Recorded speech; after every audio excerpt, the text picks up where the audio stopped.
Welcome to Over 50 and Frank, the podcast that says the quiet parts out loud. I'm Shannon, also known as Frank when I drop the filter. And around here we talk about aging, menopause, wellness, and life after 50 with honesty, humor, and zero apologies. If you're over 50 and craving real talk, pull up a chair and send to a friend.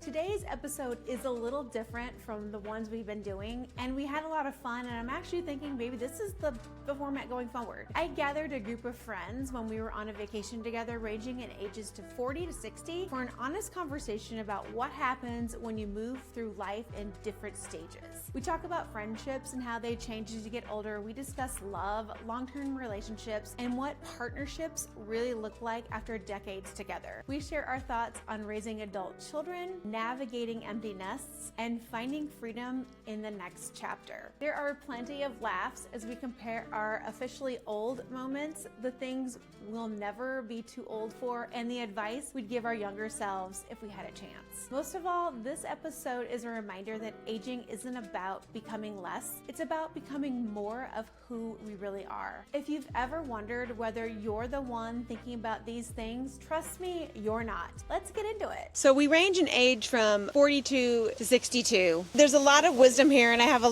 there's a lot of things I could ask. One of the things I want to start out with is, are friendships harder or easier as you age? They're harder. I don't want as many of them, but I want authentic, real friendships that are reciprocated in the way that I want them to be reciprocated. I want the same energy that I'm putting into the friendship back. I don't want, what do they call them, a fair-weathered friend? Yes. I don't want a fair-weathered friend anymore. I don't have time for that. I also want a friend that understands if I'm busy. I may not reach out to them once a week. Maybe it's once every other week or whatever, but it doesn't change us. Can't get mad at you. I think almost opposite of that, but for the same reasons. I almost think it's easier because I don't care. Because I need friends that are going to be there for me, that match my energy. Maybe we don't talk very often. We have lives. We have a lot going on. I have kids from the age of 13 to 26 years old. So I have a lot of things going on, and I need people to understand that, but that doesn't mean that I don't care about someone. So I almost think it's easier as I get older to differentiate who is going to be my friend long term and who isn't. Stacey, I totally agree with you, because as I've gotten older, I feel like my friendship groups have changed a lot and dwindled a little bit, but into really firm groups of people that everyone just gets it. It's almost like we're all in, they range from, early 40s to 60s, and it's almost like we're mentally finally in this same place where I have two little ones, and most of my friends that are my age, their kids are grown and almost out of the house or graduating high school. But my friends that have that understand now. But 10 years ago, people wouldn't have. It's like, no, still come out and party. It's so funny because I identify with where you're at now, Missy, as I could be your mother as well. But I was like that before, where if I felt any conflict in a friendship, it would totally stress me out. So I felt it was stressful. But as I've grown, I've just kind of learned to let stuff go that needs to be let go. And so now I have circles, levels of friendship. So I have my core, and the ones that become core, like Linda, they don't stress me out. Like you were saying, if you're busy and you can't get to them. I had one friend break up with me. Oh, that sounds awful. Seriously, she sent me a Dear Julie letter.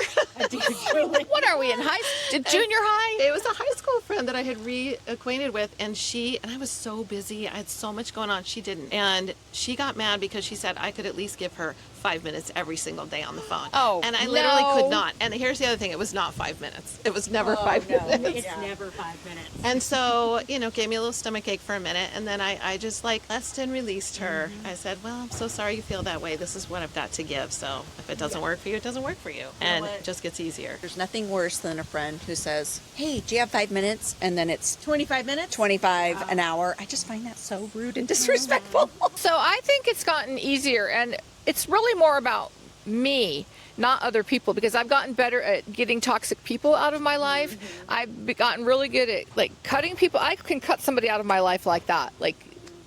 like that. And just realizing what is a character flaw and what is just a mistake. You know, I have a smaller circle of friends. I have a lot of acquaintances. If you're stressing me out, you're out of my life, okay? Or if you are not going to support me. Now, I do like friends that will tell you the truth, I have to say. I don't always like it, but I need it. Like, Julie is very good about that. She will just say it in a nice way. Like, I'll say, do I need to apologize to that person? And she'll go, probably.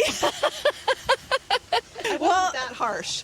That's very nice. The thing I absolutely love about you is how direct you are, but you're not like a jerk about it. Oh, that's good to hear, because I don't feel like you're a jerk about it. Like, you'll be like, you'll send me little voice messages, and I really appreciate those. Like, You do? I do. oh, because I always think, oh, she's probably No, and I'm not a big texter back. So I'm like, it thank builds you. up. It builds up. I've been wanting to tell you to get longer pants for months. Yeah, you know it. You need people like that in your life, though. We need to go shopping. Apparently. You need those direct people, though, because you've been that way with me, and I love it. And it's so important because I think that's what builds those deeper friendships. Not everyone can handle that. So it takes a special person to want to be my friend. Well, the thing, though, I think we all know the thing about Linda is, number one, she's not going to let you go out looking terrible. She's going to let you know you need to change that or whatever, which I appreciate. And I told her, if we're out somewhere and I can do nothing about it, lie to me and tell me I look great. Which I would. But if we can fix it, fix it. But the thing about you is you don't say anything in a hurtful way. You're very truthful, and you're not hurtful about it, which is what makes a difference. You're not trying to make me feel bad. You're trying to make me feel better. I'm trying to make you look good, girl. And that too, which is so appreciative about that. And that's the difference, I think. Not that I'm some fashionista, okay? Which I feel you know your shit. Do we I all do. look okay? Do we all? You all are Linda approved. Linda Wolf approved. Your middle name has changed. But not if Shannon had her other shirt on. But you see, I fixed that. It's like, show them boobies. Okay. Girls, you're not going to be able to flaunt those nice boobs for the rest of your life, okay? So you better just do it now while they're still nice and in the right place. Okay, switching topics. How has your idea of love changed over the last couple years? So I kind of want to go first with this because you have all these like hopes and dreams since you get married and then you have children. And then it all kind of changes into this like, it was just the two of us and now it's the four of us and we have to keep children and pets alive. And I feel like the biggest thing that has helped me in being married 20 years is that my husband is my lover, but he's also the person that I need to count on and I can ask him to do something and he'll do it. And so when I see my friends or family like struggling with that, I'm just like, if that person's not there to be your partner in everything, they're not a partner. Well, the thing is, too, I think you have to choose your asks, right? My husband will help me, like, with stuff I really need, but if I can hire the next door neighbor to do something to take that off his plate, I will. It's worth the money, so I don't have to hear him gripe. Because he'll do it, but there's always a begrudging kind of thing. It would be so nice if he would just go, sure, honey, I would love to put that So bed you together know for you. Tim's limits, and I know Brian's Yes. limits. I think that's what matters. Now, this is a little off topic, but I was just reading some articles about people saying that GLP-1s are taking away people's feelings of falling in love. Oh. Yeah, that's the latest thing. I would believe it. I think since I've been on a GLP-1, I have lost a lot of emotion. I have lost my love of like going out to dinner and picking something off a menu. I'm just like, I'll share whatever with you, and I'll just share whoever's with you. I'm very blah about a lot of things that used to be passionate about, not necessarily like love in like a person, but I have had to figure that out, and I do think a lot of it's the GLP-1. But what are the age groups of people they're polling? Because if they're women of perimenopausal ages, it would be interesting to know, is it a hormone issue or is it a GLP-1? You know, obviously we digress, but No, it's really okay. That is like actually, because for me, I don't have that issue at all, but I also find it will be next year will be 10 years that I've been married. And I find that love is not a feeling. Love is a choice. And you wake up every day and you choose to love that person. You choose to love them for the things that maybe you were okay with in the beginning, and then you're like, this is driving me crazy now, but you can't change them. But I That's feel like part of who they are. they're going to drive you crazy no matter what. Exactly. It doesn't matter who it is. They're going to drive you crazy. Which is why I also don't think the GLP-1 causes people to not fall in love like as a choice. which is why I don't think it's affected me that way with like love of my husband, because I do choose to love him like in good, bad, whatever. But I could just have a lot of non-emotion about a lot of other things. Well, you're already married to him too, so you kind of don't have a choice. But here's the thing, okay? I actually think in some ways it could be good, because a lot of people will fall in love with somebody, and just because they're hot looking or they're whatever, great in bed or whatever, not because they're a good life partner. So maybe people will start making better choices on who they choose as a life partner. Maybe they will, and I think people need to realize that first couple years is a lot of false advertising. That's for sure. It's the truth. It's the truth. That's so true. And What I about saw- you, Missy? No, I was just going to say, I saw, I think it was a reel or something, talking about what happens when you marry somebody. So you get married, and the first year is great because everybody's still on false advertising, right? And we just want that person to be the happiest ever, and that works both ways. And then as the years go by, you're like, I don't like the way he breathes. You know, like... And, you know, she just farted. Like, she didn't fart when we were dating. You know, like, just stuff happens. Right there. Right? I farted first. I was laughing. I don't know what happened.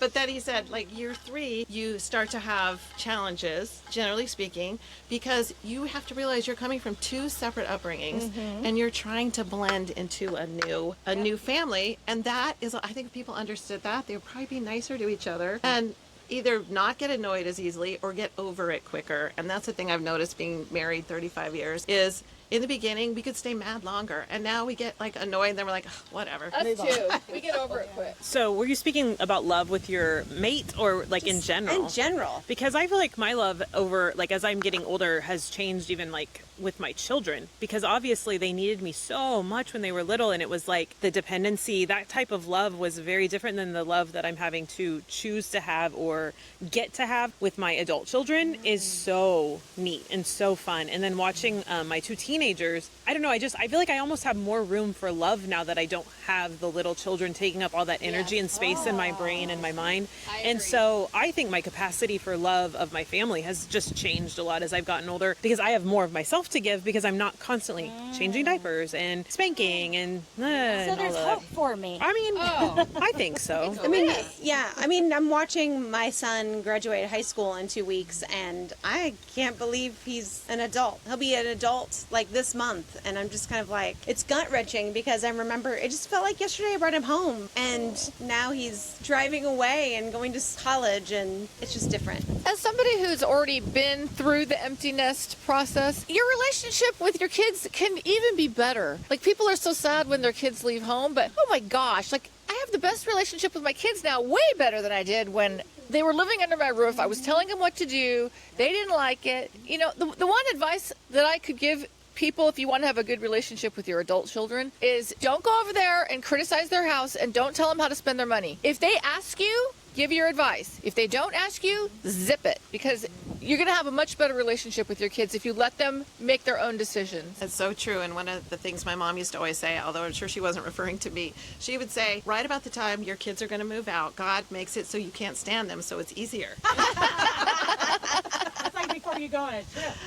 I know. And then they're like, they get out of the house, and then they start to have real world adult challenges, and then they appreciate you more. And then once they have kids, then they're like, oh, because our boys, we had 3 sons, and our boys would always be like, I don't know why you say having kids is hard. It's going to be so easy. Okay, you go with that. And now, you know, no, they're having things like my 3-year-old grandson locked his mom out of the house for half an hour. No. Yeah, good times. I'm all, oh, super easy, right? Let's go to rapid fire questions. Biggest I'm officially old moment. I haven't had that moment yet, because I'm not going to ever say I'm officially old. That's the wrong mindset. I think my officially old moment was when my daughter turned the age that I was when I had her. Mine is definitely when I had my son. He's 7 now, and then I looked online and had like 8 friends, and their kids were having their own kids, and I was like, wait, what? Mine was when my niece announced she was having her second baby, and my niece is like 28. So I was just like, oh man, I just remember when she was brought home in a little bundle of joy, and now she's got her own little family. You know, having grandkids is interesting, but my mom was so much younger. I think it was last summer I turned 60, and even though I didn't like feel old physically, just thinking about when I was 20 and thought about 60, and I pictured the Golden Girls. You know, I thought, I thought my hair would Except be they were in their permed and 40s. short. My hair is gray, and I know they were in their 40s. What the heck? What? They were in their 40s. Yeah, how crazy is that? Rude. I am a just golden rude. girl. We're Proud past. of it. Oh, I know what it was. When I would tell people, oh yeah, I'm middle aged, and I thought, oh my God, I would have to live to 120 to actually be middle aged. I also don't think that that was my officially old moment, because I kind of don't really feel old, but I think it was my official, dang, I'm actually a grown-up moment. Do you remember like when your parents had the over the hill parties? Yeah. Oh my gosh, nobody does that anymore. I know. Now they have these flirty 40 parties. Yeah. Where did they go? Maybe that's why I don't ever think that way, because I was not raised that way. My parents never had over the hill parties. They never talked about being old. They never acted old. They lived into their 90s, but it just wasn't like something you would ever really think about or allow into your brain, you know? What age were they over the hill parties? Because I remember all of my dad's siblings and everybody, it was 40. Yeah. And the over the hill parties were at 40. And it's so crazy to think of that. It's like, black decor. yes. And in our family, you got a pie in the face when you least expected it. I don't know why, but we all thought it was great. Last question. What is one thing that you're gonna be never too old to do? And I'll go first. Stand right up close at a concert. I will die at 70 years old. I mean, I will be always right in the front of the stage at a concert. We do that too. I always drag my friends out to the front of the concert. But the sad thing is, everybody just stands there. I'm like, get moving, people. We got to dance, yell, scream. But they don't. Why is that? I don't know. That's what we joke that the wineries should pay us, because we always start the dancing, the two of us, not our husbands. Yeah. Just us two. And then we drag people from the tables around us. And We always get them dancing. yeah, we always get them dancing. But that's not the question. What's the one thing? I'll never be too old to drink wine. Dance. I'll say dance, because I was so embarrassed to do it when I was younger that I would have to have at least a couple glasses of wine to do it. Now I just don't care anymore, which might have to do with the weight or getting older, and yeah, who knows, all of that. I think being present for my kids. Mine will probably be to go out to a place that most of the people are younger than me and not actually care and dress really, really hot. Mine would be humor.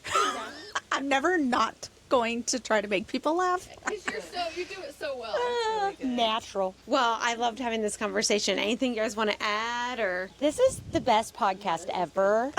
And this might just be the best episode ever. I'm just saying. I don't know. I want to add one little thing about when you become older, people start to say, oh, I feel like I'm disappearing. And some people like that. When you are disappearing, it is not because you're disappearing in other people's eyes. It's how you present yourself. Exactly. Okay, I just know this for a fact. I'm 62. When I get dressed up or whatever and go out, I see guys' eyes on me. I am getting noticed because of how I'm presenting myself. They're not even old guys. No, there's a few youngers, but ladies too. Like people will talk to you.